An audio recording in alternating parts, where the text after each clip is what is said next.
So I've been wanting to make a video like this for a while now, a video where I basically help you guys get better at Blackout and specifically get more wins. And I was kind of unsure how I wanted to do it, so what I decided is to take every tip I have ever come across for Blackout and give them to you guys in one video, giving you 100 tips in ways you can get more wins in Blackout. Now, most of the tips we're going to be looking at today are going to be for players who are new to the game, have maybe only got 1 or 2 wins before, and maybe aren't the best at Blackout. However, there are going to be some tips in this list who are going to help those players who do have 50 wins or more and just want to get a couple more wins a week. So there is going to be some stuff in this video for everyone, but for the most part, it's going to help out those new players who just want to get some wins in Blackout. So we have a lot of tips to look at today, so all I ask is if you learned something in this video, if it helped you out at all, or you just enjoyed it, I would really appreciate it if you could hit that like button, because this video has literally taken me days to make. So if you enjoy, please hit that like button.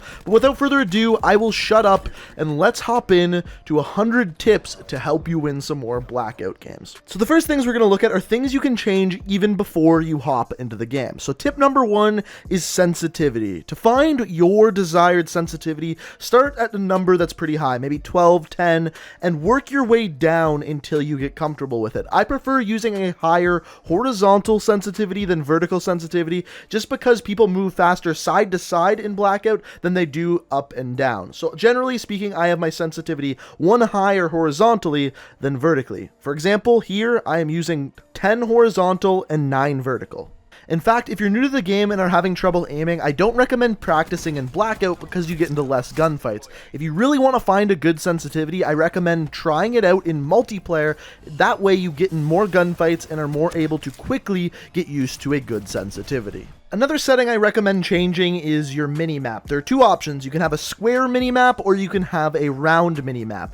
The difference is the round minimap actually rotates when you move, whereas the square minimap stays in one position and only your character icon moves. I find it much easier to call out enemies and actually read where you are on the map with the round minimap over the square one. So if you're trying to decide between the 2, I recommend the round one. Another important setting is changing your item pickup to press instead of press and hold. This way you pick up things much faster, but if you do this, it's also important to make sure you reload on release. This will make a differentiation between reloading and picking things up. The final setting I recommend changing is turning voice volume off. This is in your audio settings, and this will not stop you from hearing your enemies or your teammates. What this actually turns off is the announcer in-game. That way, when you're in that final circle and the supply drop is coming in, instead of hearing the announcer yell at you, you'll be able to hear your enemy's footsteps instead. The next important thing to know about Blackout is the locations of certain things. The first thing you are looking at here is all of the helicopter locations. Helicopters don't spawn here every time, but these are all of the locations where they can possibly spawn. Similarly, this is all of the locations where the new ARAV can spawn. This is the new vehicle with the mounted gun at the top. Here's all the locations for the cargo truck, the ATV, and finally the boat spawns. If you want to check out any of those any further, feel free to just pause the video at those points and you can see all the spawns. Once again, they don't always spawn there, but in every game there's a chance that one of the vehicles can spawn there. While we're talking about boats, it's important to note that if you do landlock your boat and want to get it back in the water, all you have to do is slide into it and you drop kick that baby back into the water. The next important thing to know about vehicles is brake lights. Brake lights will be on any vehicle that has been driven. If a vehicle hasn't been touched, there will be no brake lights. So if you roll up to a building and see an ATV, cargo truck, or ARAV with some brake lights on, be aware there may be an enemy around. The other thing you may want to note on the map is the zombies location. This that you're looking at here was the original areas where zombies spawn in, but recently they upped it to this amount of areas. Whether this is permanent or not, I'm not sure, but this is all of the areas where zombies are currently spawning. Now, speaking of zombies locations, they are going to appear whenever you see a blue light in the air. And in those locations, zombies will spawn. When you kill the zombies, you get some loot. And on top of that, if you kill an entire wave of zombies, you get a mystery box to unlock. Now, as far as when you are in these areas, killing zombies, generally speaking, is a very, very loud task, as your weapons are simply loud. However, there is a silent way to kill these zombies, and that would be a combat axe. If you have a combat axe, hitting a zombie is a one-hit kill, and you can pick it back up, so you can clear a wave completely silently, kill them all, get the mystery box, and get a bunch of loot. However, I'm not gonna lie, the way that zombies work as of right now, I wouldn't recommend going for the mystery box, as the items you get from it as of right now are very lackluster. Generally speaking, you get level 2 armor and a weapon with 1 attachment and maybe a little bit of healing. Other than that, you don't get much. You used to be able to get level 3 armor out of mystery boxes. That is no more. But while we're talking about the locations of things, I thought I would mention a website called blackoutmap.com. That is where I got all of the maps that you saw today. On top of that, they are constantly updated, so if any spawn locations are added, they are also added on this website as well. So check that out. Now, one of the most common questions I get asked is, where are the best places to land? If you're a good player, the places I would recommend are estates, construction, train yard, and factory. Reason being, a lot of people drop here, there's a lot of good loot, and if you can clear out the area, you're going to be in a pretty good situation come to the middle and end game. On top of that, you're close to the edge of the map, which means you can stick to close to the edge of the zone, which means you don't have to watch your back as much. If you're not a good player, the 3 places that I would go to are Nuketown, the Dam, and Turbine. Reason being, these are big locations with a lot of loot, but not a lot of people land there, which means you can land, get some loot, and get prepared for that end game. Once again, these are close to the edges of the map, which means you're going to be able to stick to the edge of zone and not have to watch your back as much again. Also, if you're really struggling, you don't necessarily have to land in a named location. There's a lot of areas around the map with just a couple of buildings that do have enough loot to get yourself started and get yourself in a good position. Now, as far as the fastest way to actually land, the way to do this is to dive straight down out of the helicopter until you get to about 65 to 70 meters per second. At this point, you want to pull up. Now, the point that you're going to pull up depends on how far you're planning to glide. If the distance you are gliding is far away, you're going to pull up as soon as you hit 65. If the distance you are gliding to is close, you can wait a little bit to pull up and then pull up once you're close to the ground. Now, when you are actually landing, it's important to give yourself time and space. As you're landing, pay attention to, do you hear any parachutes around you? And when you land, look if anyone's close to you. Once you do, grab a weapon as fast as possible, and then right away you're going to want to clear out the area around you. Don't worry about looting until that area around you is cleared out. And once that area around you is cleared out, that's when you want to start looting like crazy. Now, the next big question is, what weapons are you looking to loot? What are the best weapons?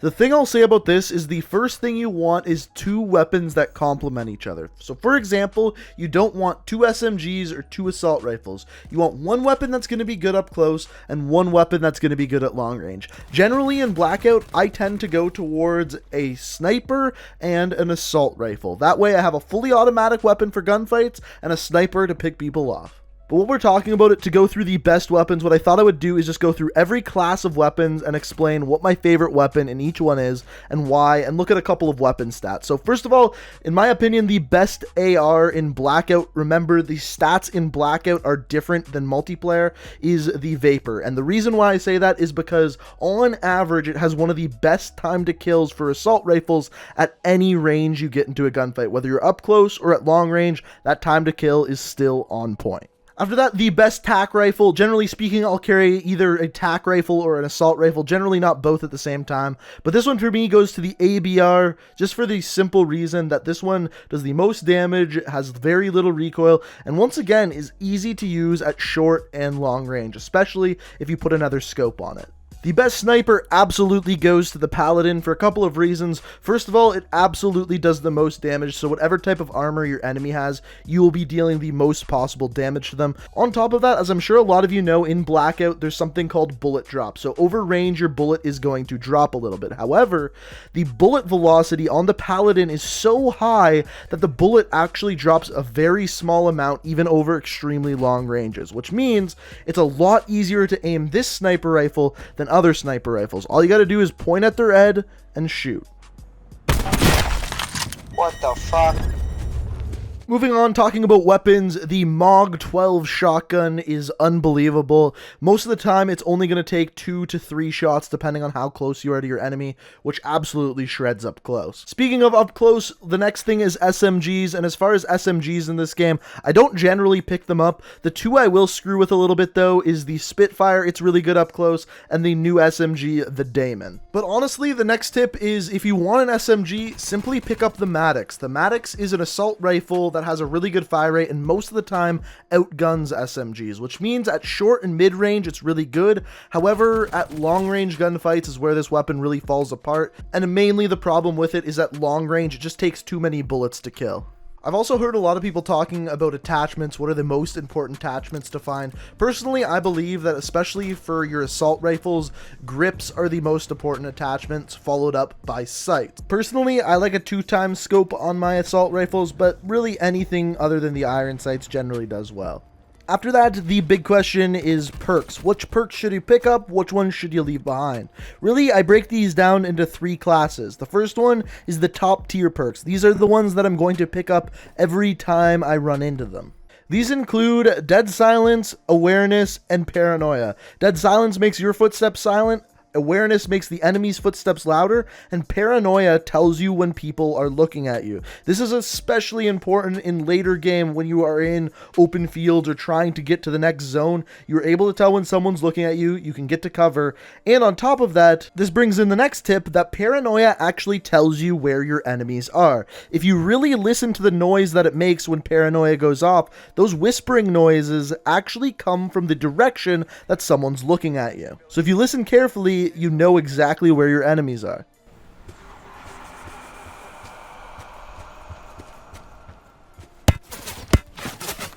After this, there is the middle tier perks. These are the ones that if I have inventory space, I'll pick up, but they're really not going to make a world of difference whether I have them at the end of the game or not. They include Reinforced, Engineer, Iron Lungs, and finally, Mobility. And finally, the rest are the bottom tier perks. I essentially never pick them up, generally speaking, because they're too niche. They're only going to help me in a very particular circumstance and really just aren't worth me using. Moving on, you have your throwables or your grenades, whatever you want to call them. Essentially, there's 3 of these you always want to pick up. They include cluster grenades, concussions, and sensor darts. All 3 of those are going to be very useful. The rest of them are kind of give or take. If you don't have anything else, pick them up, but if you have no inventory space, no reason to take the rest of them. As far as throwables goes, there's kind of 2 big tips I can give you for them. First of all, if you are cooking a grenade or holding one, getting ready to throw it, you are still able to shoot while you hold it with one of your hands. The other tip I can give you is that you are also able to cancel any grenade. So if you start to throw one and don't want to throw it anymore,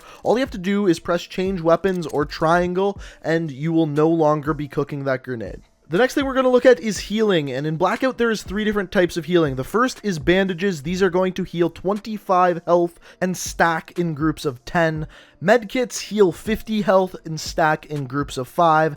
And finally we have trauma kits, which heal for 200 and you can only stack 1 of these per slot. Trauma kits are the only way you can get your health to 200. You can't use bandages or medkits to get your health that high. The next thing we have to talk about is armor, and as far as armor goes, level 3 is everything. This is the thing you're really striving to look for wherever you are on the map. The thing with level 3 armor is the best place to find it is out of an airdrop or in a supply crate, which we're going to talk about in a little bit. There are some things you need to know about the different levels of armor. For example, level 1 armor blocks 30% of incoming damage, level 2, 40%, and level 3, 50%. Now you can kind of see why it's so important to get that level 3. Now the next part we're going to talk about here may change, but as of right now, this is the way the durability of armor works in Blackout. Each level of armor has 500 durability, and each armor plate is equal to about 100 durability, which means every time you use an armor plate, 1 section of armor is restored. And as you can see here, it takes about 3.2 seconds to actually use an armor plate and restore 100 health back to your armor. Now moving on, this is where we get into like the kind of smaller random little tips that'll just help you in various situations throughout the game. For example, the first thing that you're going to want to get used to and get used to using quickly is the quick tab. This is where you can pull up a small section of your inventory and where you can use items quickly without opening the entire start menu. Get used to this thing and figure out how to use it quick, because sometimes you need to do it mid gunfight. Stashes are something that spawns in randomly. As you can see here, these are the many spots that they can spawn in throughout the map. However, one spot that it spawns in every time is underneath one of the 3 buoys at cargo, and in fact stashes are one of the areas that frequently spawn level 3 armor. The other type of stashes are small stashes, which once again spawn randomly around the map in the same spots we saw before. However, these ones do not contain weapons or armor, but they do contain everything else. If you use a taunt when hiding behind cover, it actually puts you into third person and you can see around the cover to kind of get a better idea of where your enemies are. Looting on console is slower, so I suggest when you're running up to someone's bag, know what you need before opening it. That way you don't have to slowly scroll through and look for something you want. Instead, you're scrolling through with a purpose, looking for individual items. If one of the final zones is to the south, you can actually land a helicopter on top of the wind turbines and rain down fire upon your enemies. When crossing water and swimming underneath to avoid getting shot, you can stay underwater for exactly 10 seconds before taking damage. The other cool thing about water in Blackout is that there's actually a current, so if you stay in the water and don't move, you'll actually get pulled out to sea. You can use the edge of doors to get to roofs that wouldn't be normally accessible from regular jumping. You can use the grappling hook to cause your character to not take any fall damage. Similarly, if you use the perk mobility, you don't take any fall damage no matter the height you fall from. If you're playing squads or duos, the best way to finish off a downed enemy is to just give them a melee. It kills them instantly and you don't have to waste any bullets. Mesh mines are incredible to take out people who are driving vehicles or to block off choke points, especially ladders. Smoke grenades last for 32 seconds and are a great way to give yourself some time to loot an enemy without being spotted. Bandages are the best way to heal from the zone early on. Just wait till your health is below 125 and then use a bandage every time it dips below.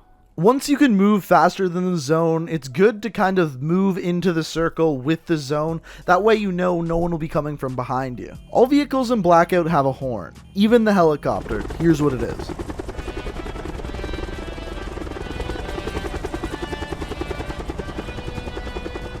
If you find a yellow weapon laying on the ground, it simply means that that weapon is already full with attachments. However, if you don't like what that weapon is, simply pick it up, drop all the attachments on it, and use it on whatever weapon you'd prefer. Even though 9-mangs have been removed from the game, concussions are still godly, and you can stack them in groups of 2, so don't be afraid to pick them up and use them. They're really good. It's actually not a bad idea to carry multiple scopes for the same weapon. Using your quick tab, you can actually quickly change the scope on your weapon for different types of engagements. It takes 2 seconds to activate any perk, and you can use as many perks as you want at one time. Unlike Fortnite, in Blackout, barricades are the only form of building, so if you get shot at while running through a field, barricades are a good way to get some cover. Sensor darts are basically a mini UAV, and they last for 127 seconds, or 2 minutes and 7 seconds. If you're driving a vehicle and it starts beeping at you, you should probably jump out of it. There's a rocket coming your way. Speaking of which, if you're the person who's shooting rockets at a helicopter, generally speaking, it's going to take 2 rockets to kill the people inside. However, to counter that, if you're driving a vehicle, you can actually throw a trophy system onto the vehicle and it will block up to 5 incoming rockets. One thing that's a little bit different about Blackout than other battle royales is that friendly fire is on, so you got to be careful about where your bullets are going. Also, when you're playing on a team, another tip that I can give you is be very open with your communication about what items you have. For example, if both of you have a couple of sensor darts, you can way more liberally use them. Whereas if you just have one, you should probably save it till the last zone. If you're getting close to the end of the game and you notice that the zone is half off the edge of the map, that's the side you want to be in. Reason being, that way no one that's your enemy can get behind you. Suppressors in Blackout make it so that your enemies can't hear where your bullets are coming from. They're kind of pointless in squads and duos because chances are your whole team won't have suppressors. So in solos, don't be afraid to use silencers, whereas in team games, make sure you're using the long barrels. Saving your sensor dart till the last circle is often the difference between winning and losing. That being said though, if you're caught in a sticky situation, don't be afraid to use items. It's better to still be alive with no items than to be dead and have a bunch in your inventory. If you're getting shot and have to hide behind a tree, oftentimes crouching is better than laying down. A lot of the times when you lay down, a lot of your body can be exposed and you don't even know it. In all the elevators in Blackout, there's always a hole in the top of them. You can definitely use this to your advantage. If you're using the cargo truck and you run into having too many items, you can actually drop items in the back of the truck and just carry them around with you in the car. If you're using a sniper rifle, don't be afraid to be patient, wait for your enemy to stand still, and then take your opportunity to shoot. If you've never played a battle royale game before, you may not know that there's a compass that can give you callouts to where the enemies are. For example, if I was in this gunfight with a squad, I would call out northeast 65.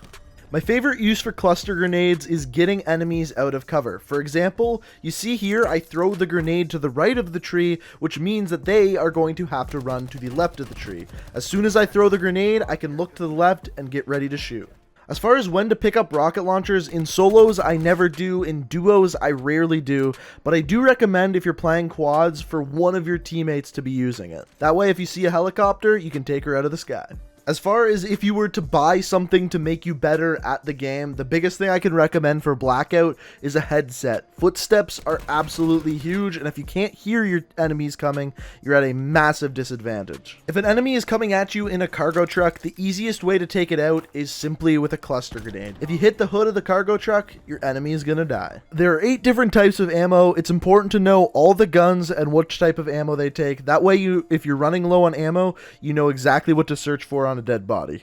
If you're driving a boat and you see someone swimming in the water, you can't run them over. If you hit them, it'll just push them under the water. However, if you see someone on the shore, you can run them over. Let's be honest though, good luck with that. If you're in a circle and you don't know where your enemies are, the best rule of thumb is go to the high ground. If you have a high ground in a gunfight, chances are you have the advantage. If you're playing squads or duos, the time to push your enemies is as soon as one of the other guys is down. So if one of your teammates lands a snipe, that's when you push the enemies. As far as if you're playing solos, the best time to push is if you deal damage to the enemy first. Chances are they're going to hide behind the rock to heal. That gives you time to get a better position on them. Headshots are so much more important in Blackout than multiplayer. Reason being, the only area of the body that armor doesn't protect is the head, unless they have level 3, but still at that point you're doing more damage to the head than the body. Headshots are key. And finally, practice, practice, practice. The real way to get good at Blackout is learning Blackout. And the best way to do so is just keep playing it, learn all the environments, learn all the lines of sight, learn all the best places to drop. And the best way to do that is just simply keep playing the game and you will get better. But hopefully this video was able to help you guys get a little bit better. And if it did, if you enjoyed it, I would really appreciate it if you could hit that like button. It took me a ton of effort to put this whole thing together, so I really would appreciate it if you could hit that like button. Also, if I missed anything, feel free to let me know what I missed down in the comments. On top of that, if you're new to the channel and like what you see, the best way to stay up to date on all my videos is hit that subscribe button and make sure you have notifications turned on. But guys, I hope you enjoyed the video. Thank you so much for watching, and until next time, peace out. We are reaching for the stars, but we're making this